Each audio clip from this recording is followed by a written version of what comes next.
guys, I kind of have this goal now that I want to get on a billboard in Times Square. Literally a week or two later, this opportunity on a Facebook group that I'm active in came up to co-author a book. And not only did I have this idea of like being on this billboard in Times Square, previous to that idea, I had seen some friends and other website designers and brand designers that were doing these books that were co-authored. And I never in a million years thought I would ever write a book. But then I started to get this idea, well, maybe I could write a book, but let's kind of dip my toes into authorhood by doing one of these anthologies. So as a creative, I knew that I always wanted to run a business, but I didn't know the businessy things. I'm Kim Russo, owner of On Brand Designs, creator of the Profitable Brand Designer course. And this is my cute man over here. I thought we were going to say handsome man, but I'm handsome man Jeremy, co-hosting the show with Kim, hoping to share some knowledge and laughs as we share our journey together as an entrepreneurial couple. Thanks for being here, and I hope you enjoy this episode.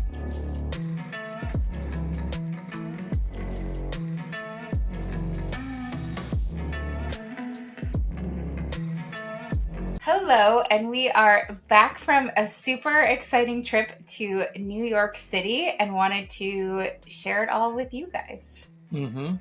Yep. Tell them what it was about. Tell them why we went to New York. So I think we've talked about this before, but the power of manifestation. So I'm originally from New York City, well, New York, upstate New York, and lived in New York City for, between Chelsea, Upper West Side, Astoria, Long Island City, and then final destination was Long Island, but altogether 17 years, and worked in Manhattan for all of my 20s and early 30s, and hadn't been back in 7 years. And I remember thinking one day, as I'm growing this business, and I've got, two sides of the business. I've got the design students, and I've also got design clients. And I remember thinking, like, how cool would it be, like, as I'm building this business and this career, like, to pay homage to New York City and my time there, to be on a billboard in Times Square. And literally when this thought popped in my head, I shared it on our Monday morning team call, because we like to do like our wins and we play a fun game too. And I think the game that day was something about like, what's one thing you would love to do that, I don't even remember what the question was, but I remember saying to the team, hey guys, I kind of have this goal now that I want to get on a billboard in Times Square. Literally a week or two later, this opportunity on a Facebook group that I'm active in came up to co-author a book. And not only did I have this idea of like being on this billboard in Times Square, previous to that idea, I had seen some friends and other website designers and brand designers that were doing these books that were co-authored. And I never in a million years thought I would ever write a book. But then I started to get this idea, well, maybe I could write a book, but let's kind of dip my toes into authorhood by doing one of these anthologies. And authorhood? At the same time... Is that a word? Is that a word? Oh, it's my word. I made it up. Authorhood. Okay. Authorhood. All right, we'll go with it. And this opportunity came up to be in this book called Limitless Women, which I've read the chapter. So go back to, I can't remember which episode it is right now, but if you go back to some of the earlier ones, yep. You could read, I give a little preview of the chapter that I wrote. Right. But part of the marketing for this opportunity that I had was to be on a billboard in Times Square. And we just came back from me being on a billboard in Times Square. Yep. It was super exciting. And the trip, I was just telling Kim a couple hours ago that this time last week we were in the car on the way up there because we drove. It was a 13-hour drive to get to our friend's house that we stayed with, or your friend's house that we stayed with, and then was able to park the car at your uncle's house and take a train in. It was a smooth ride. So we had a fun road trip up. We got on the road right at 5 a.m. like we planned, and then got up to New York, 7? Yeah. But what's also exciting about this trip, too, time-wise, is Jeremy's never been to New York. And when we first started dating, it's been 5 years, officially, it's 5 years. One of our first few weekends together, we went for a walk around my neighborhood in Charleston, and talked about going to New York. So since I was from there, he had never been there. We talked about how cool it would be to kind of show him around. And then COVID happened, and the city was not the same for a long time. And so now, fast forward 5 years later, exactly, yeah, you got to same week, your right at 5 first years, time. because that time we did a lot of sightseeing, and we'll get to that. But when we were at the One World Trade Center, the security guard outside of the doorman or whatever, he was sitting there, and he told us, he said, right after COVID, the city wasn't even nearly the same, which I think everybody understood and saw it worldwide, how everything shut down. He said you could take a picnic blanket and have a picnic in the middle of the street. And if anybody knows anything about New York, because now I'm a seasoned New Yorker, New York City. See most of it. Yeah. So he said you could just sit down and have a picnic in the middle of the street, and nobody would bother you because there was no cars on the road. Everything was shut down, locked down. And New York was a big place where they were just completely shut down.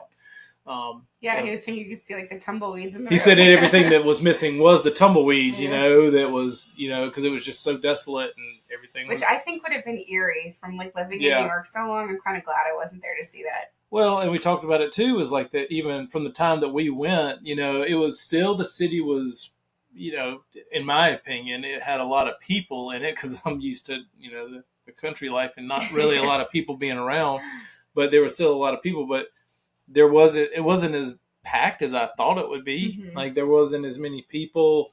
Yes, again, the city was, had people walking all around.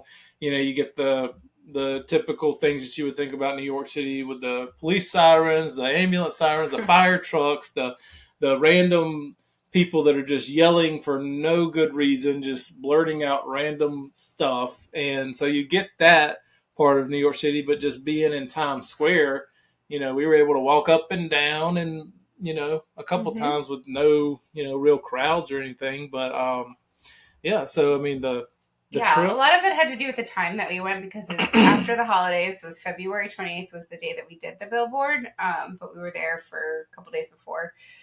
But it was also, I was cold because it had acclimated to the warm weather here in South Carolina, but everybody, my uncle was saying that we brought the nice weather with us. Yeah. It was really pretty, good considering, and it got really cold and windy after we left. So, and we walked everywhere. I looked, we did over 30 miles, walking all over the city. And, first day we got there, it was 7 or so miles. And we got there, started walking around the city at 5. Mm-hmm. So we put in a lot of so let's back up to talk about the drive, because everyone's are you really driving? And it really, for me, I was the passenger princess the whole time and working, so it went pretty quickly for me. And I don't mind driving at all. It's actually, you get to see different parts of driving up the East Coast, really, passing through. And as you see, we stopped by this new landmark in South Carolina, Buc-ee's, which originated in Texas. So they're all over Texas, but South Carolina just got their first Buc-ee's. So we got some apparel, a hat, and Kim got a Buc-ee's shirt that she's wearing today. And so we have. It's funny, no souvenirs from New York, but we got Buc-ee's. Yeah, we got Buc-ee's from a supersized gas station, essentially just a big Taj Mahal of gas stations. So anybody that knows Buc-ee's knows what we're talking about. But a lot of our friends from Myrtle Beach, when they go back to the Charlotte area, they'll pass by and stop at Buc-ee's. So we're like, all right, we got to see what Buc-ee's is about. We grabbed some road treats, some breakfast, because that time when we got there was 7:38 in the morning or something like that. So we picked up some stuff and got some beef jerky. Mm-hmm. Got to hear an interesting story from the guy that was giving us our beef jerky, that he created a new flavor that went nationwide with all the stores. And I told Kim, I was like, I don't know if he's just making that up, but what? But it was kind of cool, and that was good. And the rest of the trip was, we made really good time. Didn't really hit much traffic. No, you just follow Waze, and Waze took me in a countryside, and I'm like, all right, I don't know if this is right, but I'm not going to second guess Waze because I've made that mistake before, and it proved to not be the right way to go. So always follow your GPS, especially when you're going to a place you've never been before. But yeah, and then, coming back, I think was even, I just kind of locked in and got us home, and Got it at 3 a.m. yeah. So it was just kind of, 15-minute stops. Yeah. And I think we only stopped 2 or 3 times the whole time. So yeah, it was good. Twice each way. Yeah. Twice each way. Made good time. Got home at 3 in the morning and was straight to bed.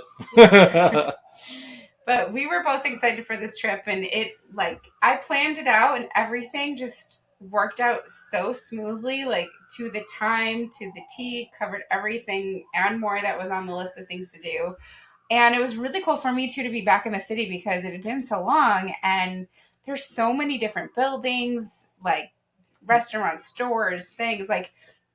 We went and walked along the High Line. Last time I was there, the High Line was 2 blocks. And now I don't even know how many blocks it takes up. But it goes straight from where we were staying in our hotel in Meatpacking District to the new Hudson Yards, which I hadn't seen. I know they were building it out when I still lived there, but it wasn't quite finished. And so that was really cool to see and experience new things in the city that I'd been in so long with you for the first time. Is that where the Hudson Yards is where the vessel was that we stopped by? Yep. So we did the High Line, which is the walking garden. Which that was cool. There was nothing in the garden. It was everything was dead. It was February. It was February, so I was like, I can build this kind of garden. This is easy, There's a bunch of brown stuff just. But everywhere. It's kind of a cool way to walk in the city. It was. We covered 20 blocks. Yeah, and it's on an old train track that's raised in the city on the west side, and so you get to see eye level with some of the buildings. You're up higher with some of the buildings. Yeah. And they've got some new really cool modern buildings along the way, and then the vessel and seeing. The East or the Hudson River. Yeah, it was. It was interesting for me again. That being my first time, it was all right. So by now you probably realize I'm country boy, born and raised around here. So meeting Kim from the big city of Manhattan, it's totally different vibe.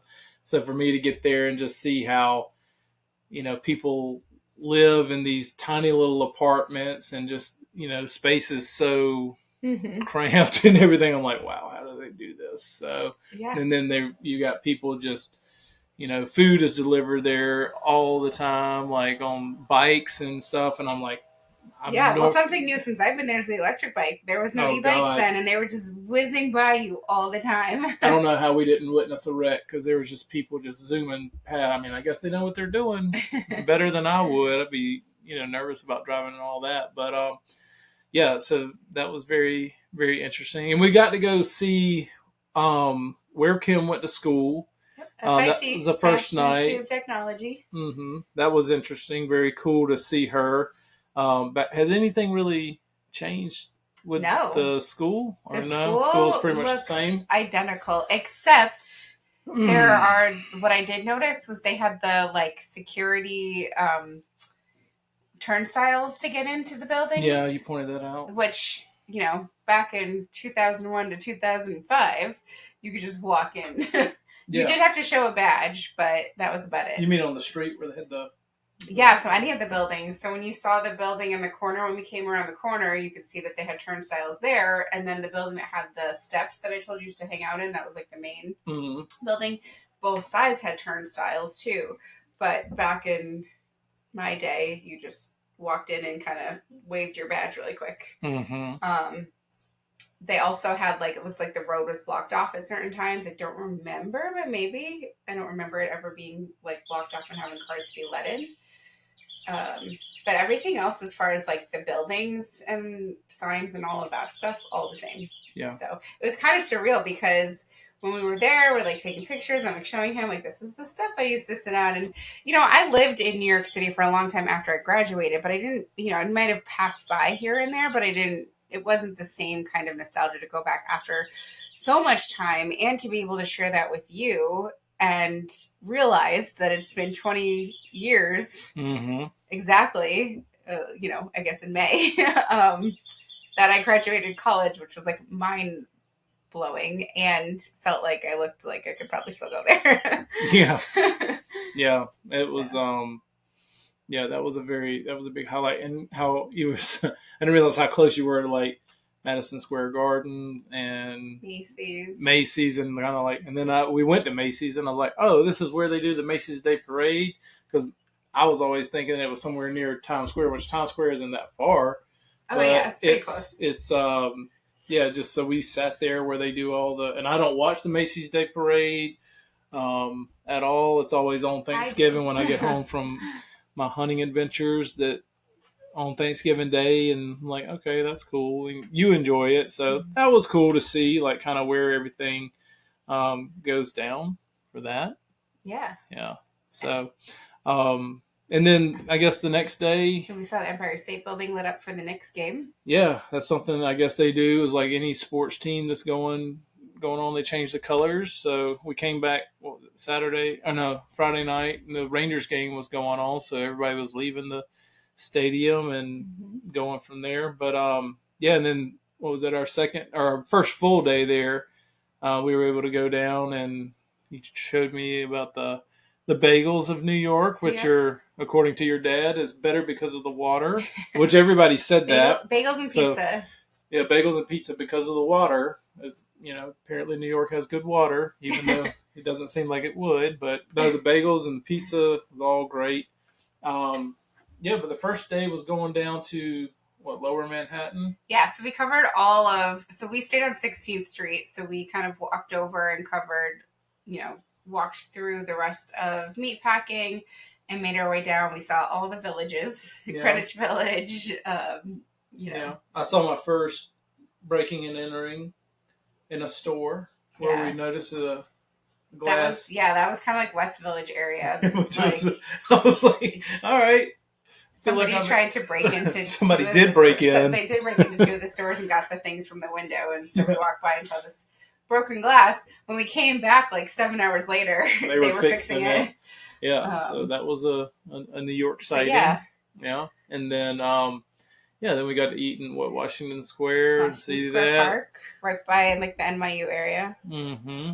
And then we went on down and got to visit the 9/11 memorial. That was cool. Really cool. That was something too that it had been completed when I was living in Long Island. Mm-hmm. So you never been, right? So I never saw it. No, so that was my first time too to see that. Yeah, and then went and saw the Statue of Liberty. But when you get close to things like that, they start trying to sell you on the ferry ride, and I was like, "Nah, dude, I just want to see the thing. I don't care about going to be that close." And they're like, "No." And that day it was kind of rainy and a little bit overcast, and he's like, "Oh no, you won't be able to see anything because like it's so foggy." And we went like a couple hundred feet down, and Kim's like, "You can see the Statue of Liberty fine. It's right there." And like, all I literally wanted to do was take a couple pictures of it. I'm good. I can see the rest on the internet. So I didn't need to get that close to it. And then for me, it was kind of cool to get down and, see Wall Street, take a picture with the Raging Bull, because that's my field is finance and financial investments and planning and stuff like that. So it's cool to kind of the New York Stock Exchange. So just to see all that, in person, which I kind of thought you'd see a lot more suits walking around from place to place. I didn't really see a lot of that. No, but we were there in the middle of the day, so they're pretty much working. Yeah. And I'm curious too. I don't really know, like, what are the ratio of people that just really work at home now, even doing financial stuff. Yeah. So, so we hit all Lower Manhattan, came back up and checked out Chinatown, which was exactly what it sounds like. nothing We special. did South Street Seaport, which was empty because it was cold, but we to go to the rooftop and see the Brooklyn Bridge, and they had like a little ice skating rink for their little winter park there. But again, for me, that whole building, that whole structure is totally new. There was a different one there when I lived there. Yeah. But it's also, if we were go back in the summertime, South Street Seaport is going to be packed. Like it was just the timing, which was nice. We kind of got it to ourselves and, kind of snuck up on the rooftop to different places. You can get good views of, the Brooklyn Bridge and FDR and see some more overhead views of the city. So that was cool. And then walked through Chinatown to Little Italy, had coffee and dessert to kind of give us some. Yeah, but you got to tell them about why we went there, because with the security guard at the One World Trade Center, another tip he gave us was that we should go check out Ferraro's. Yes. Was that the name? Yep. Okay. Which I had been to before. I just totally forgot about it. Yeah, which was cool because I don't think you knew this. He said that that's where the Gambino family used to go every morning and have their espresso and plan out whatever kind of activities the Gambino family was involved in during those days. But yeah, so that was interesting to go and see that little piece of history. And then we got some rainbow cookies. Yep, brought the rainbow cookies back with us. So my grandmother used to make them, and so they're my sister-in-law and my brother's favorite cookie, and I enjoy it too. And you had never had it, so I was like, oh my god, we have to get these. And we didn't even have them until we got back home. So but yeah, they were good. And then the next day was we had pizza that night. Yeah, we had Joe's Pizza. I had to get pizza, which was featured in Spider-Man. They have a big sign up there, so that's where he gets it. So we got to watch Spider-Man. And we walked through on McDougal Street, and they were filming something. We didn't know what, but some sort of show or movie. Yeah. I was, you saw that, but I'm surprised, like, as much filming as you think they would do in New York. That was the only thing we saw being filmed there. So we don't know. I didn't see it a lot living there. I think a lot of times, like the SVU Law and Orders and things like that, or whichever they do a lot, but a lot of times when something's based in New York, it's a set. It's not necessarily New York. Yeah.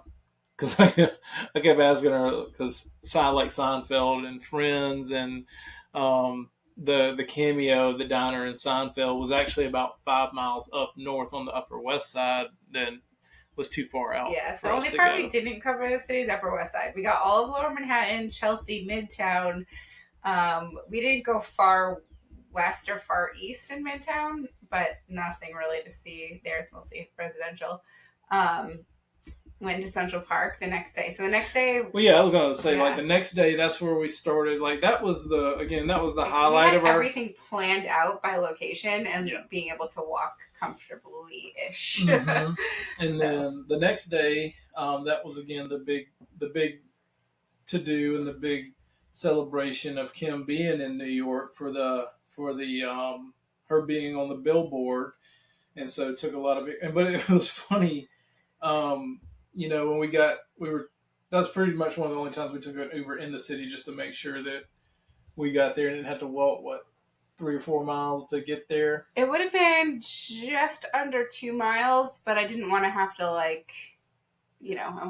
taking photos. This photo shoot too, so I wanted to make sure I was put together. And yeah, and your nerves are a little bit on edge. Your nerves were on edge for sure, because in the Uber ride, she was on her phone the whole time, like, coordinating with the other women that were going to be there and stuff. And then we hop out of the Uber and she's like, oh my God, I left my phone in the hotel room.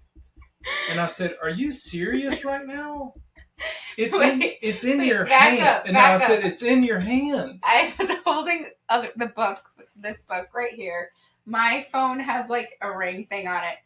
I was nervous, but I saw you checking for your phone, and I was like, wait, did I drop it? Because I looked in my purse, and it wasn't in my purse. Not that I ever put it in my purse. And so it was just one of those, like, quick instances, which I do all the time. I did this in the gym yesterday. Didn't know where my bands were, and it was right around my arm. But this was really bad, because I literally was just on my phone and talked to Mom in the car. That's the point. It was the fact that you were on your phone and you had your phone in your hand. I don't know why I was so nervous. Like, yeah, I knew it was going to be quick, and I wanted to like take in the moment as much as possible, and making sure that everything, I'm a perfectionist at heart, making sure everything went smoothly and perfect, and yeah. That was funny. That the fact that I don't know where my phone's at. You were on it the whole time, and but yeah, every time. But yeah, I was checking for my phone because I was always checking for stuff to make sure I still had it and everything. But yeah, we got to Times Square. Did some kind of practice shots to make sure I got my own photos that I wanted to take, and no, it was just really cool to see all that come together for Kim. And really, it's a huge honor to be on a billboard in Times Square. People that I was telling somebody in the gym today about it, like how you were on there and their eyes just lit up. Because that's a huge thing. It's not like you got a billboard on the side of the road somewhere. It's like this is Times Square, which is, the mecca of all like billboards, and have your name in the bright lights. And I know your family was super, super excited to have their name up there in the bright lights. So. Yeah. Well, it was really special too. One of my old bosses that I used to freelance for came and he supported, and got to see him quick during that and take photos, and so that was really special for me too to have. That's kind of where I started my career, and now Yeah. being so much in a different place, not somewhere I ever imagined back then. Yeah, I mean, he's even wanting to take your course and everything too. So yeah, full circle moment to have that be a reality. Yeah, but I mean, like, that's one of the things about Kim is that she'll set her mind to something, and then you can put it together and just have it come to fruition. Mm-hmm. And that was a very cool thing to watch. I was very proud of you and how you were able to, have all that happen for you. So I was very, very excited for you too. Yeah. So it was definitely cold that day. There's a lot of prep into it. What do you wear? And so I was a little underdressed for the weather, but it was better out. Better than the day. I was told you, as long as it was kind of rainy a little bit the day before, but that was perfect. Like the sun was out, mm-hmm.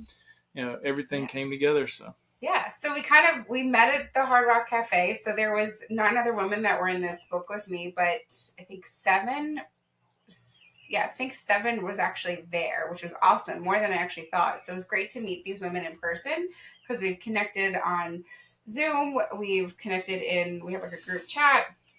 We've done one-on-one phone calls, and we all have stories in this, which I highly recommend getting. And it's so interesting to like know them, read their stories, and all be on this journey together. And so it felt very like we were just meeting you for the first time, and it was very quick the amount of time we actually spent together. But it was just I felt very connected. It was really cool. But we actually, the publishing company, which is Game Changer Publishing, I feel like they did an amazing job kind of coordinating everything and making this happen. And they put us in a tape mark of where to stand because it was very quick. It was 10 minutes, 8 seconds, 5 times. So they knew which order we were in. They put a tape mark so we could go and quickly go. They let us do, they had a professional videographer and photographer, so we're waiting for those to come in. But one of the rounds, I got to do a photo with Jeremy, which was really special for me too, that was able to happen because he is very much a part of this process and this book and this experience. And to get to share that with you, I'm getting a little emotional. It was awesome. Mm-hmm. Yeah. And, I guess I have a little bit of a piece in that book. I edited her chapter, and then I'm also, mentioned in it. So, yeah, not by name, I don't think, but just I know where I'm at. I know which part she's talking about. You're the happy ending. Yeah. So but or the happy new beginning. Let's say that. Right. However you want to phrase that. But yeah, pretty much. So. Yeah, it was super awesome. And then, like she said, spent the rest of the day seeing the rest of the city, Central Park, going to one of your clients, which was cool because I got to see some of Kim's design work in one of her clients' restaurants, which again, like all the restaurants, or not, I won't say all, but a lot of them, like on the side streets, are super small. They're mostly takeout. Yeah, mostly takeout, which, her client hooked us up with some lunch, a big... Lena's Italian kitchen. Lena's Italian kitchen. So yeah, it was very nice inside, because a lot of them aren't put well. And so yeah, that was pretty cool. And then went back to Central Park and ate, and walked around Central Park for a little bit, saw the boathouse, and then fountain. Went to meet your aunt later. Walked up to the Met first. Took some pictures on the steps of the Met. We didn't go in. I told them that would be a whole nother day that we would have needed to go into the Met. And then walked up just to see the Guggenheim outside because it is a really cool landmark building in New York City. So even though we don't like really go in anywhere, we did so much. Like you saw more than most people see that live there. Yeah. Yeah. Well, it's like once we get there and see it, take a few pictures, videos, whatever. I'm like, all right, let's go see something else. Something else. So, Yep. We went to Rockefeller Center. Yep. Saw the ice skating rink. Mm-hmm. Had breakfast in there. I couldn't eat before the billboard because my nerves were just like, I just didn't want anything. Yeah. And so we grabbed a quick bite to eat there and went and saw all the stores on Fifth Avenue. Went into Tiffany's. Mm-hmm. Louis Vuitton has this really cool. They're renovating right now, and it's a big project. So they have a pop up across the street, but they had the whole entire building covered in like a suitcase, a Louis Vuitton suitcase. And it was kind of surreal, like the massive size of it, because your mind kind of plays tricks on you. You like, that's not something that's supposed to be that big. And it looked really cool. But funny story about the plaza. So, I'm like trying to give Jeremy the full experience. My parents said I can, if this doesn't work out, I could be a tour guide in New York. But I was like, well, we have to go to the plaza. It's right here. And he was like, why? I'm like, because like all the shows and movies were filmed in it. Eloise, he doesn't know Eloise, the book. If you don't know what that is, it's a pretty popular, famous children's book. And there's a painting in the lobby that I have many photos with and took another one with. But I was telling him, Pretty Woman, like listing all these things. And we walk up to it. And I'm like, oh, Home Alone. That's when he... It's Home Alone 2, but Home Alone. And that's when he was like, oh, yeah, okay, I want to go now. So yeah, she's saying my like, references were bad. Pretty Woman. I'm like, I don't know about that. So, Home Alone 2, yeah. Yeah. Which is right, it's literally right next to Central Park. It's like Plaza Central Park. And so, I was like, oh, that's why Kevin went into all that time in Central Park, hanging out there with the pigeons, pigeon is the state bird. It's everywhere. They're everywhere. Over there. So, but yeah. And then, like I said, kind of, oh, and then we went, like, after we had dinner with your aunt, then we went to Serendipity's, had a frozen hot chocolate, which apparently it's, like, hard to get in there. I don't know. Well, it's usually packed, but it typically is. But I actually thought we wouldn't have time or, like, be in the right location to go timing-wise. Go there. We actually walked by it earlier in the day and it was pretty empty, and I checked the reservations and I made a reservation when we were walking there. It was like a 15-minute walk, but we would have had no problem to get in. It really wasn't that bad. But typically, if you were talking about more like holiday season, summertime, like, any time of touristy season, it's so packed. But I do think, because there's actually, I would have thought on a Friday night it would have been more packed. They did open up a Times Square location, and for most tourists, you got the non-tourist tourist trip. They would have just gone to Times Square because every tourist wants to stay near Times Square, go to Times Square. It's the most famous, talked about location in New York City, and so I'm sure a lot of people that looked up, Serendipity, they just went to that location. Which we didn't go in. I know we walked by it, but I'm sure it's a much bigger location too because they tend to have bigger food spaces over there. But I wouldn't want to go to the Times Square one, the original one. And the other thing too is, for the most part, the city, I was expecting it to be a lot worse or a little bit depressing, just from stories I've heard from everything that's happened in the past few years. But it seemed like everything was open and a lot of new things. But what was kind of sad to me, not that we would have gotten anything from there, but Dylan's Candy was a huge couple-story candy store with all these, like, cool, big candy sculptures and things like that. And it was, like, the mecca for kids to go to in New York City. Now, you do have, like, the M&M store in Hershey's in Times Square that's still open. But, I think that probably affected some of Serendipity's business for families because they would probably go to the candy store and while they're waiting for their table at Serendipity. So it's kind of in a location there's not much else over there.